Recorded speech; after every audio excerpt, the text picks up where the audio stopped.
எல்லாரும் ஹாலிடேஸ் போச்சுனா ஸ்ரீலங்காவுக்கு ஆளுக்கால் கொல்லா போட்டு வரையினோம். அதில் எங்கட நிதி பொறுப்பாளரும் போயிட்டு வந்து வரான் ரபதி அண்ணன். அவைக்கு இப்போ பயம் என்னன்னு சொன்னால் வெளியில் வந்து கழிச்சிட்டு விட்டா அங்கே போய் தங்களோட சொத்துக்களை அவங்கள அங்கே எல்லாம் வசூல் பண்ணிடுவாங்கன்ட்டு. இதுதான் இவை எல்லாருக்கும் இப்போ பிரச்சனை வந்து உடங்கையில் வந்து அங்கே போய் சிங்கள வேண்ட உடுப்புகளையும் போட்டுக்கொண்டு நாடகம் ஆடிக்கொண்டு இல்லை. அதில் நான் மாட்டுக்கிறது சொல்லலை, உங்களுக்கு ஹாலிடேஸ் போகணும்னு சொல்லணும். ஆனால் நீங்கள் மேடையில் ஏறி முடாங்குறீங்களாடாப்பா, இங்கே விடுதலையை நோக்கி ஒரு வேலை திட்டமும் இல்லை.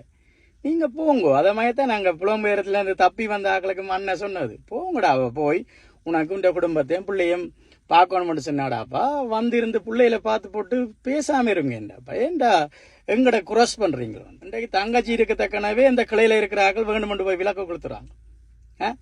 இதேன் செய்றீங்க, வேணுமெண்டு செய்றீங்க, துறவத்தை தான் செய்கிறீங்க. அண்ணாதுரை அண்ணன் இல்லை, அண்ணன் வந்தது எல்லாம் புள்ளின்னு சொன்னாடா அந்த பூட்டும் கூடங்கடா கடை எல்லாத்தையும் பூட்டி போட்டு போங்களா. உங்களை யார் சொன்னது வந்து இதை வச்சுக்கொண்டு கொடியும் ஏற்றி போட்டு இப்படி வச்சுக்கொண்டு நிற்கிறீங்களா? ஆளுக்கால் பொம்பளையிலேருந்து எல்லாரும் இங்கே மகளிர் அணியிலேருந்து எல்லாரும் நிற்கிறீங்க. உங்களுக்கு என்ன இங்கே தொழில்? உங்களுக்கு என்ன தேவை இங்கே? உங்களோட பிள்ளைகளையும் ஆன்டிமேட்ட பிள்ளைகளையும் மட்டும் டான்ஸ் ஆடுறதுக்கும் மேடை போடுறதுக்கும் தானே இது.